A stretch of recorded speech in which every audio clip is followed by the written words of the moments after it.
नमस्कार, जनमत हरियाणा में आपका स्वागत है। मैं हूं कमलकांत। साथियों, आज हमारे साथ जुड़े हैं दक्षिण हरियाणा की राजनीति के विशेषज्ञ और जाने-माने नाम राजनीतिक विश्लेषक महेश कुमार वैद्य जी। ये हमको हरियाणा की दक्षिणी जो हिस्सा है, जो जिसे अहीर बेल्ट कहा जाता है, उसके बारे में हमको अपनी पूरी जानकारी देंगे। क्योंकि ये वाली बेल्ट जो है वो बीजेपी के लिए बहुत ज़रूरी है। यहाँ ज़्यादातर यादव समुदाय के लोग रहते हैं, जो ट्रेडिशनली जो हैं, वो बीजेपी के साथ माने जाते हैं और साथ में उनका राव इंद्रजीत से भी लगाव है, जो यहाँ से कई बार से सांसद है। तो राव इंद्रजीत जो है वो बहुत कंफर्टेबल नहीं खेलते हैं। वो जिस पार्टी में होते हैं उसको टफ गेम से खेलते हैं। तो पूरी राजनीति समझते हैं। विद्यार्थी जी वैद्य जी ही हमको बताएँगे। आपका बहुत-बहुत स्वागत है वैद्य जी। धन्यवाद कमलकांत जी। तो वैद्य जी कमलकांत जी क्या पूरी आपने जी, आपका सवाल सब कुछ बता रहा है अपने आप में।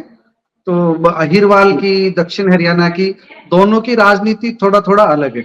जब हम अहीरवाल की बात करते हैं, तो अहीरवाल में 11 विधानसभा सीटें हैं, 4 जी, गुड़गांव जिले की, गुरुग्राम जिले की, 4 जी, महेंद्रगढ़ जिले की और 3 जी, रेवाड़ी जिले की हैं। रेवाड़ी जी, जिले की 3 में बावल रेवाड़ी, कोसली जो विधानसभा सीट है वो रोहतक में कनेक्ट हो गई और हाँ, गुड़गांव में जब हम बात करते हैं गुड़गांव लोकसभा की तो गुड़गांव में गुरुग्राम जिला है और गुड़गांव लोकसभा क्षेत्र का नाम है। ये कन्फ्यूजन मैं दूर कर दूं। जब भी हम जी, लोकसभा क्षेत्र का नाम लें या विधानसभा क्षेत्र का नाम लें तो हम गुड़गांव जी, बोलेंगे और जिले का नाम जी, लेंगे तो गुरुग्राम बोलेंगे। तो गुरुग्राम जी, जिले की जो 4 विधानसभा सीटें उसमें गुड़गांव, सोना, पटौदी और बादशाहपुर और महेंद्रगढ़ जिले की जो 4 विधानसभा सीटें हैं उनमें नांगल चौधरी, नारनौल, अटेली और महेंद्रगढ़। ये अहीरवाल होगी। अहीरवाल की 11 सीटें इनको हम कह सकते हैं। इनमें कहीं जी, पर कम है अहीर, कहीं पर ज्यादा है, लेकिन अहीर बहुल सीटें इनको बोला जाता है। तो अहीरवाल जी, में एक तरफ सिक्का जो है, जो हम कह सकते हैं कि भारतीय जनता पार्टी, जो आप कह रहे थे ना कि इस बेल्ट में ताकतवर है, तो भारतीय जनता पार्टी इसलिए ताकतवर है कि जो अहीरवाल के बड़े नेता हैं राव इंद्रजीत सिंह, वो भाजपा के खेमे में खड़े हुए हैं, इसलिए एक और एक मिलकर के 11 बने हुए हैं। जी, दक्षिण हरियाणा की जब हम बात करते हैं तो फरीदाबाद भी आ जाता है, भिवानी महेंद्रगढ़ का भी हिस्सा जो लोकसभा क्षेत्र का है वो भिवानी तक का हिस्सा भी वहां आ जाता है। तो इस जी, पूरे क्षेत्र की राजनीति में इन दिनों उबाल आया हुआ है। चौधरी जी, धर्मवीर वो राव इंद्रजीत के साथ हैं, उनके पक्ष में बोल रहे हैं। रामविलास शर्मा है, भाजपा के कद्दावर नेता हैं, पुराने नेता हैं, वो भी राव इंद्रजीत के नेतृत्व को स्वीकारने की भाषा में बोल रहे हैं। तो इस सारा जी, का सारा अब जब मिल करके जब दक्षिण हरियाणा बनता है तो इसमें राव इंद्रजीत सिंह इन दिनों ये प्रयास कर रहे हैं कि अधिक से अधिक विधानसभा सीटों पर उनके समर्थकों को टिकट दे भारतीय जनता पार्टी, ताकि हम भी भारतीय जनता पार्टी के लिए मजबूती से चुनाव लड़ सके। इन दिनों यही चल रही है, प्रेशर पॉलिटिक्स चल रही है। राव इंद्रजीत जहां मौका मिलता है वहां पर पूरा प्रेशर बना रहे हैं। तो पूरा प्रेशर बना करके वो ये देखना चाह रहे हैं वो कि पार्टी उनकी बात कहां तक सुन पाती है। तो मुझे लगता है कि ये राव इंद्रजीत की इन दिनों जो है पूरे दक्षिण हरियाणा में अहीरवाल बेल्ट में प्रेशर पॉलिटिक्स चल रही है और वो पार्टी को ये संदेश देना चाह रहे हैं कि हमारे हिसाब से टिकट वितरण कर दीजिए, हम पूरी मेहनत करते हैं। यही राजनीति जी, चल रही है। जी, जी। तो वैद्य जी ये तो हर बार राव इंद्रजीत करते हैं। जब कांग्रेस में थे तब भी करते थे। जब से बीजेपी में आए हैं तब से कर रहे हैं। हर इलेक्शन से पहले उनका इंसाफ मोर्चा या वैसी कोई चीज खड़ी हो जाती है और वो उसकी रैलियां करने लगते हैं। इस बार भी वो बीजेपी के प्लेटफॉर्म से ना करके अपने प्लेटफॉर्म से धर्मवीर के साथ मिलकर अलग-अलग जगह रैलियां कर रहे हैं। अटेली में की, हांसी में की, हिसार में की। तो कितनी सीटों पर उनकी डिमांड है? क्योंकि मैंने जो कमलकांत जी। अहीरवाल की सीटें गिनी, जी जी। लगभग 9 सीटें ऐसी हैं जो जो अहीरवाल अगर वहां बीजे जिस भी पार्टी के साथ हो जाएगा वो पार्टी लगभग जीतने की स्थिति में आ जाएगी। 9 सीटें लगभग ऐसी हैं। इसके अलावा भी 3-4 सीटें ऐसी हैं जहां कम संख्या में उनका दबाव, उनकी प्रेजेंस है, वो भी मैटर करती है, लेकिन 9 मुख्य रूप से हैं। तो कितनी सीटें जो हैं वो अहीरवाल पर अपना दावा ठोक रहे हैं? कमलकांत जी, एक बात मैं बिल्कुल स्पष्ट कर दूं आपको कि राव इंद्रजीत दबाव जो बनाते हैं वह राजनीतिक परिस्थिति देखकर बनाते हैं। अगर 300 पार होती भारतीय जनता पार्टी, या जो 400 पार का एनडीए का नारा था वो पार हो जाता, तो राव इंद्रजीत की भाषा ऐसी नहीं होती। राव को पता है कि अब 240 पर भाजपा आकर टिक गई है। भाजपा हरियाणा में 50-50 का मैच जो है भाजपा ने, मतलब जीता नहीं है मैच, 50-50 पर रही है। तो राव इंद्रजीत इस बात को जानते हैं कि 50-50 पर भाजपा खड़ी है, तो ये 50-50 पे इसलिए खड़ी है क्योंकि हम भी साथ हैं। अगर हम हटते हैं, साथ नहीं देते हैं, या हमारी नाराजगी भारतीय जनता पार्टी मोल लेती है, तो ये 50-50 का मैच जो हुआ है ये कांग्रेस के प्लस में चला जाएगा, कांग्रेस के पक्ष में चला जाएगा।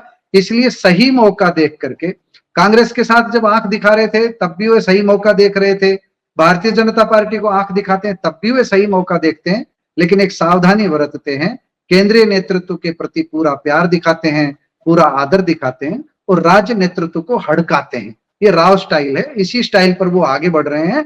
और हांसी और हिसार जो जहां जहां वो जा रहे हैं उनके पीछे एक गणित है।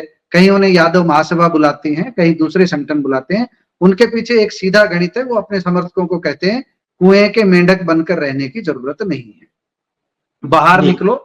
तो इस समय जी उनका चीफ मिनिस्टर का दावा नहीं है। चीफ मिनिस्टर का जी दावा, कमलकांत जी, कुछ लोग कहते हैं कि नायब सैनिक को डिक्लेयर करने के बाद खत्म हुआ है। मेरा कहना जी है मध्य प्रदेश में जब मोहन यादव को कमान सौंपी थी उसी समय यादव चीफ मिनिस्टर का दावा हरियाणा में खत्म हो गया था। कोई दो यादव नहीं बनाएंगे, राव इंद्रजीत इस बात को जानते थे।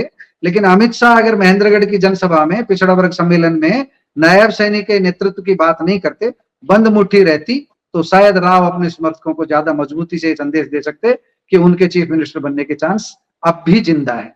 अभी तो उनके पास एक ही चांस बचा है कि ज्यादा से ज्यादा दबाव बनाया जाए और ज्यादा से ज्यादा टिकट ली जाए। जी। तो वैद्य जी, लगभग कितनी सीटों पर उनका डिमांड है? जैसी अभी हलोपा से जब गठबंधन की बातें आ रही है कि 5 सीटों पर हलोपा से सहमति बन सकती है, मैं नहीं मानता 5 सीटों पर। जैसी खबरें आई हैं छन छन करके, तो मेरा ये मानना है कि 2 सीटें गोपाल कांडा और उनके भाई के लिए छोड़ देगी भारतीय जनता पार्टी, और बाकी 3 चेहरों पर उनसे सहमति ले लेगी। ऐसे चेहरों को टिकट दे देगी कमल के चुनाव चिन्ह पर। तो मुझे लगता है कोशिश तो यही रहेगी कि गोपाल कांडा के साथ जो समझौता होगा वो कमल के फूल पर ही चुनाव, कमल के चुनाव चिन्ह पर ही चुनाव लड़े। लेकिन बहुत ज्यादा विपरीत परिस्थितियां आई, गोपाल कांडा का ज्यादा दबाव बना, तो 2 सीटें भारतीय जनता पार्टी हलोपा को दे सकती है, बाकी कुछ चेहरों पर सहमति बना सकती है। जब ये राव इंद्रजीत जैसे चेहरे के पास इस तरह की खबरें आएंगी तो निश्चित रूप से उनका दबाव और ज्यादा बढ़ेगा, क्योंकि गोपाल कांडा के मुकाबले तो राव इंद्रजीत का कद ज्यादा मान ही सकते हैं। गुरुग्राम डिस्ट्रिक्ट में, रेवाड़ी डिस्ट्रिक्ट में, महेंद्रगढ़ डिस्ट्रिक्ट में ही नहीं, इससे बाहर भी हांसी तक उनकी थोड़ी बहुत पकड़ जरूर है। मैं थोड़ी बहुत कह रहा हूं, मैं ये मानता हूं कि राव के पास अपना अकेला दम इतना नहीं है कि वो अपने कैंडिडेट को जिता सके। जी उनको भारतीय जनता पार्टी के सहारे की जरूरत है और भारतीय जनता पार्टी को उनके सहारे की जरूरत है। जरूरत दोनों तरफ से है। तो जब राव अगर 10 सीटों पर दावा जताएंगे तो 5 सीटों पर समझौता हो जाएगा। मेरा जो जहां तक मानना है, राव 6 विधानसभा सीटों पर अपना दावा जताएंगे और भारतीय जनता पार्टी 3 सीटों तक उनको राजी करने का प्रयास करेगी। ये गेम चलेगा जो है दक्षिण हरियाणा में, और भारतीय जनता पार्टी कहीं ना कहीं दबाव में रहेगी, लेकिन एक सीमा से ज्यादा दबाव में नहीं रहेगी। एक सीमा से ज्यादा डोर खींचने का प्रयास किया राव ने तो फिर भाजपा वैकल्पिक व्यवस्था करेगी, भाजपा के पास अपना ऑपरेशन तैयार रहेगा। जी। ये 6 सीटें कौन कौन सी हो सकती हैं? महेश जी। देखो कमलकांत जी, आप ये समझो, राव इंद्रजीत को बहुत बारीक समझ है राजनीति की। उनको जी भनक है कि अब क्या हो सकता है। जी वह नांगल चौधरी सीट पर दावा नहीं जताएंगे, क्योंकि उनको पता है कि वहां पर सिंचाई राज्य मंत्री डॉक्टर अभय सिंह है, उनकी टिकट जी शायद ना कटे। जी वह महेंद्रगढ़ पर भी कोई दावा नहीं जताएंगे, क्योंकि उनको पता है वो रामविलास शर्मा को, या तो रामविलास शर्मा खुद चुनाव लड़ेंगे या जो चेहरा आएगा वो रामविलास शर्मा की सहमति से आएगा।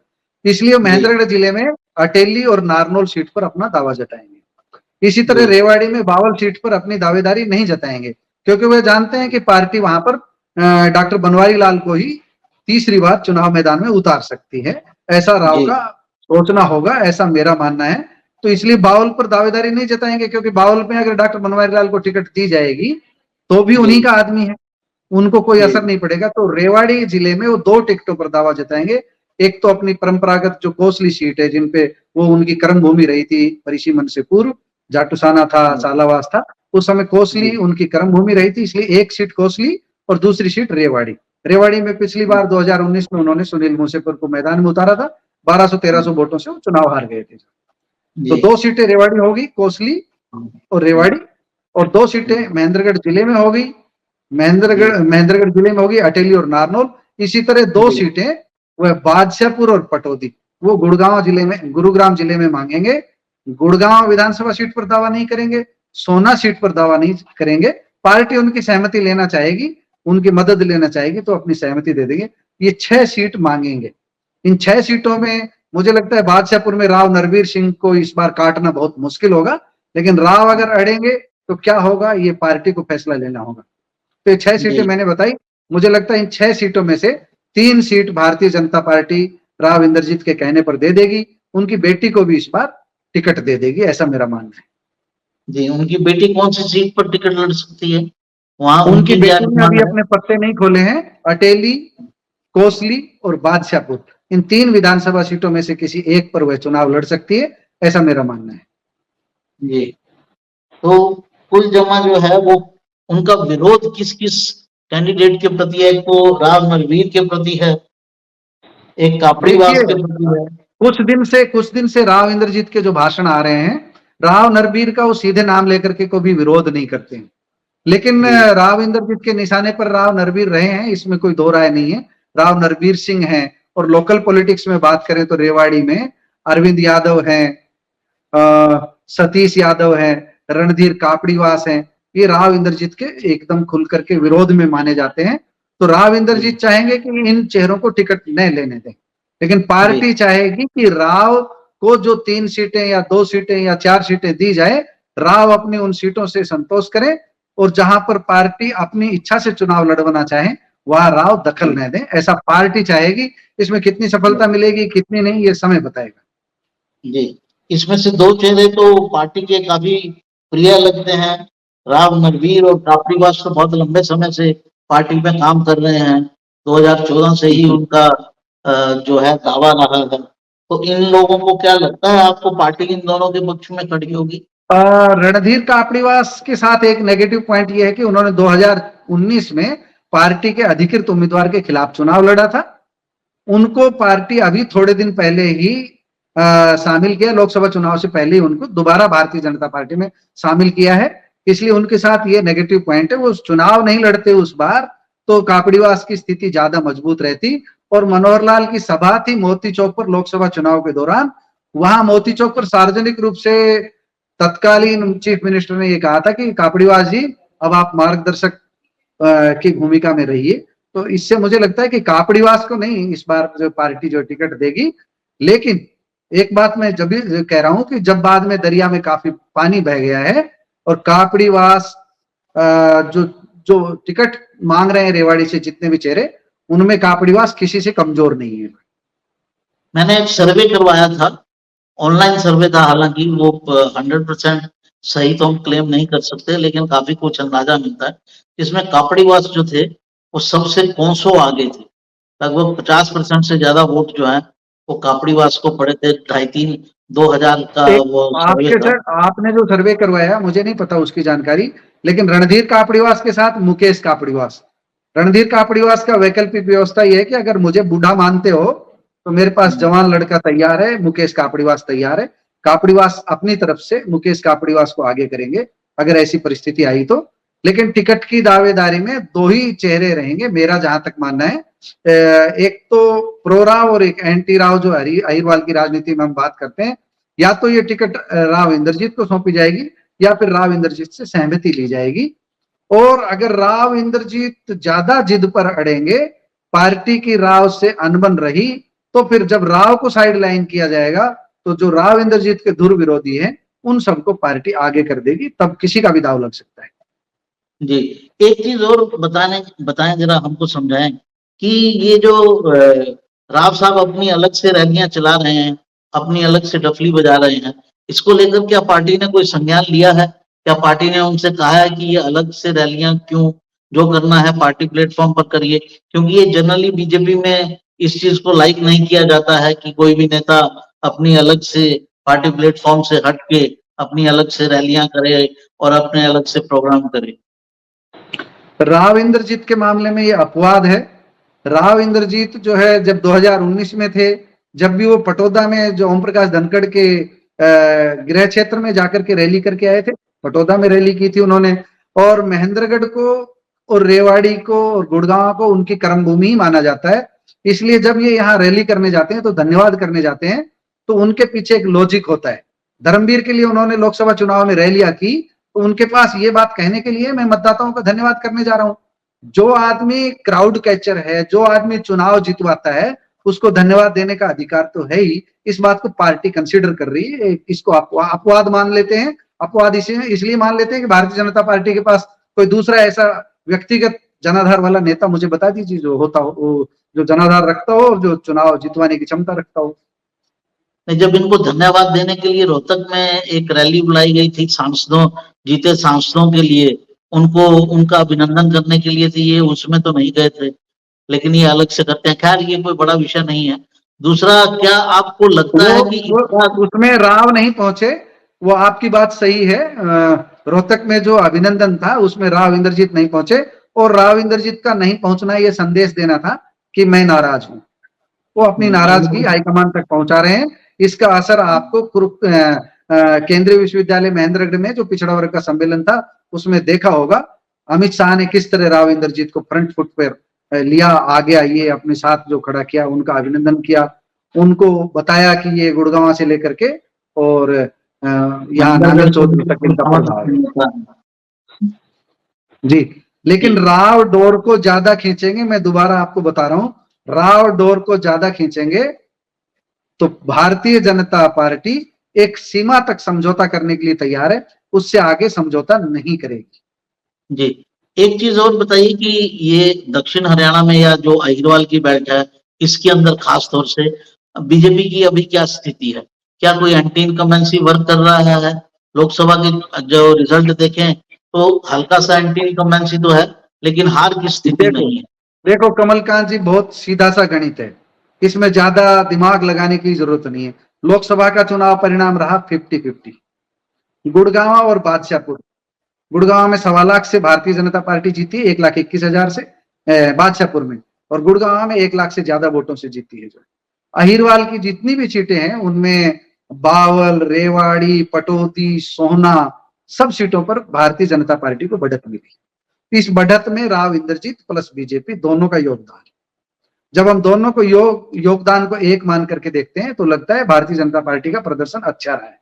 महेंद्रगढ़ जिले की चारों सीटों पर भारतीय जनता पार्टी को बढ़त मिली है। यहां तक कि राव दान सिंह जो कांग्रेस के उम्मीदवार थे, उनकी जो अपनी कॉन्स्टिट्यूएंसी थी, असेंबली कॉन्स्टिट्यूएंसी थी महेंद्रगढ़, वहां से भी भारतीय जनता पार्टी ने चुनाव जीता है। इस सब के पीछे कारण क्या रहा है?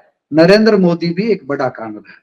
बादशाहपुर और गुड़गांव में तो विशेष रूप से नरेंद्र मोदी के नाम से ज्यादा वोट मिले। जब लोकसभा में नरेंद्र मोदी के सहारे Bharatiya Janata party close contest में चुनाव जीत पाई है, अब नरेंद्र मोदी का सहारा नहीं रहेगा। अब 10 साल की एंटी इनकम्बेंसी है, जिसे नायब सैनी कम करने का प्रयास कर रहे हैं। तो अब विधानसभा में चुनौती बड़ी है। लोकसभा में 50-50 का मैच था, लोकसभा में क्लोज कॉन्टेस्ट से आपने भिवानी महेंद्रगढ़ की सीट भी जीती और गुड़गांव सीट भी जीती, गुड़गांव लोकसभा सीट भी जीती।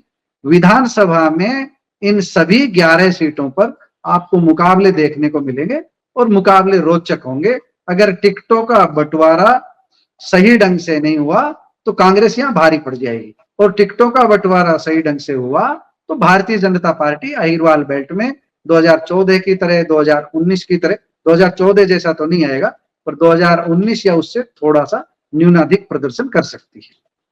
जी, एक चीज, ये लास्ट सवाल आपसे ये है कि जी, आप नायब सैनी की परफॉर्मेंस को कैसे देख रहे हैं? क्या वो एंटी इनकम्बेंसी का एलिमेंट जो है वो कम करने में कामयाब हो पा रहे हैं? क्या वह लोगों के करीब आ रहे हैं? क्या लोगों में उनकी एक्सेप्टेबिलिटी हो रही है? और क्या ओबीसी वर्ग उनको ओबीसी नेता के रूप में स्वीकार कर पा रहा है? आपकी क्या राय? देखिए, नायब सैनी को नौका उस समय सौंपी गई है जब नौका में छेद हो गया था। अब नायब सैनी को वो छेद भरना है और छेद भरने के बाद सफर भी करना है इसी नाव से, इसी नौका को किनारे पहुंचाना है, इसी नौका के सहारे चंडीगढ़ पहुंचने का प्रयास कर रहे हैं। मार्ग कठिन है। नायब सैनी उस छाया से तो मुक्त हुए हैं शुरुआती दौर में, जब उनके साथ एक टैग लग गया था कि ये मनोहर लाल की छाया है। जब छाया मुख्यमंत्री बन जाता है तो डिसीजन पावर में मुश्किल आती है, अधिकारी कम मानना, उनकी बात मानना कम कर देते हैं। और जब लगता है कि कांग्रेस भी सरकार में आ सकती है तो अधिकारी, आजकल मैं सुनता हूं भूपेंद्र सिंह हुड्डा, दीपेंद्र सिंह हुड्डा और कांग्रेस के सीनियर लीडर्स की बात मानने लग गए हैं। तो इस स्थिति में नायब सैनी, निश्चित रूप से अमित शाह की जो महेंद्रगढ़ रैली है उसके बाद में एक मैसेज दिया गया है भारतीय जनता पार्टी की तरफ से कि भविष्य के चेहरे हमारे नायब सैनी हैं। और ओबीसी में एक संदेश तो है ही, पहली बार नायब सैनी समाज से किसी चेहरे को चीफ मिनिस्टर बनाया गया है। तो आप इसका लोकसभा में भी असर देखो, नारनौल वगैरह जहां भी, मैं एक बार हिसार में भी गया था, सैनीपुरा गांव है, बहुत सारे गांवों में गया था, जो सैनी समाज है वो एक तरफा भारतीय जनता पार्टी की तरफ गया है। तो दूसरे समाज में भी इसका असर तो जाएगा ओबीसी का। लेकिन अब जो ओबीसी का जो चल रहा है, कांग्रेस जो कह रही है कि हम 10 लाख आय सीमा कर देंगे, भारतीय जनता पार्टी के पक्ष नेगेटिव ये बात है कि मनोहर लाल के कार्यकाल में जो आय सीमा थी ओबीसी की, वो क्रीमी लेयर की, वो 6 लाख की गई थी। उसमें कृषि आय को भी जोड़ दिया गया था, सर्विस इनकम को भी जोड़ दिया गया था। अब जाकर के इसको सुधार किया गया है। जनता इसको कितना एक्सेप्ट करेगी ये समय बताएगा। पर मुझे लग रहा है ऑपरेशन डैमेज कंट्रोल चल रहा है भारतीय जनता पार्टी का, कामयाबी के लिए हमें इंतजार करना होगा। जी, आपका बहुत बहुत धन्यवाद। आपने दक्षिण हरियाणा की पूरी राजनीति पर और खास तौर से अहीरवाल की राजनीति पर प्रकाश डाला, हमारे दर्शकों को अपनी राय दी। मुझे उम्मीद है कि ये एपिसोड जरूर पसंद आया होगा हमारे दर्शकों को। आपके साथ फिर जुड़ेंगे महेश जी, और आपसे दक्षिण हरियाणा की राजनीति की पूरी बारीक जानकारी लेते रहेंगे। बहुत बहुत आपने हमें आपका समय बहुत दिया, बहुत आपका बहुत धन्यवाद बहुत कमल भाई, आपका भी धन्यवाद कमल भाई। हरियाणा की हर राजनीतिक खबर के विश्लेषण के लिए हमारे चैनल जनमत हरियाणा को लाइक, शेयर और सब्सक्राइब करना ना भूलें। साथ ही बेल आइकन को भी प्रेस कर लें ताकि हर वीडियो की अपडेट आप तक पहुंचती रहे।